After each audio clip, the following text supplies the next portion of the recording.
Nampaknya konsistensi membangun ekosistem inovasi di Kabupaten Padang Pariaman untuk terus berupaya meningkatkan kinerja penyelenggaraan pemerintah daerah membuahkan hasil yang maksimal.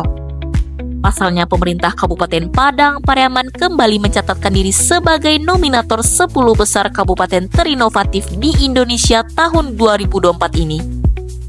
Dan bahkan satu-satunya kabupaten dari Sumatera Barat. Hal itu diungkapkan Sekretaris Daerah Padang Pariaman Rudy Repanarilis sesaat sebelum mempresentasikan berbagai inovasi unggulan Padang Pariaman di hadapan tim penilai penganugerahan Inovasi Government Award tahun 2024 Kementerian Dalam Negeri RI pada acara rapat koordinasi presentasi kepala daerah dalam rangka penganugerahan IGA Award tahun 2024 yang dilaksanakan di ruang Comment Center BSKDN Kementerian Dalam Negeri pada hari ini Rabu 30 Oktober 2024. Rudy menyebutkan upaya dan kerja keras pemerintah Kabupaten Padang Pariaman untuk meningkatkan pelayanan publik dan kesejahteraan masyarakat melalui inovasi, menjadikan Padang Pariaman tetap konsisten dan bertahan di 4 tahun terakhir sebagai kabupaten terinovatif. Dilanjutkan Rudy, inovasi digital Dukcapil Ceria Mobile memberikan layanan online dalam genggaman. Inovasi ini telah mentransformasikan perilaku layanan konvensional menjadi digital.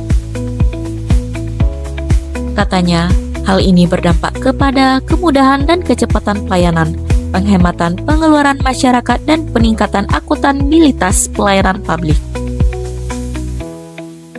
Begitupun untuk inovasi non-digital. Menurutnya, perspektif telah meningkatkan ekonomi masyarakat. Pengembangan ekonomi kreatif telah mampu membangun kolaborasi dalam mengambil potensi sub-sektor ekonomi kreatif, berhasil meningkatkan kompetensi pelaku ekonomi kreatif, sehingga berdampak pada terciptanya lapangan kerja baru, peningkatan pendapatan masyarakat, dan peningkatan pendapatan asli daerah.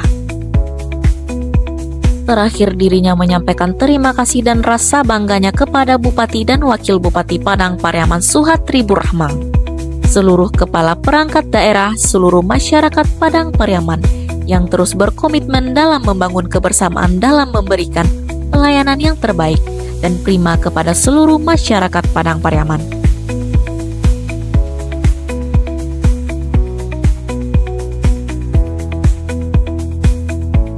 Liputan Padang Pariaman TV melaporkan.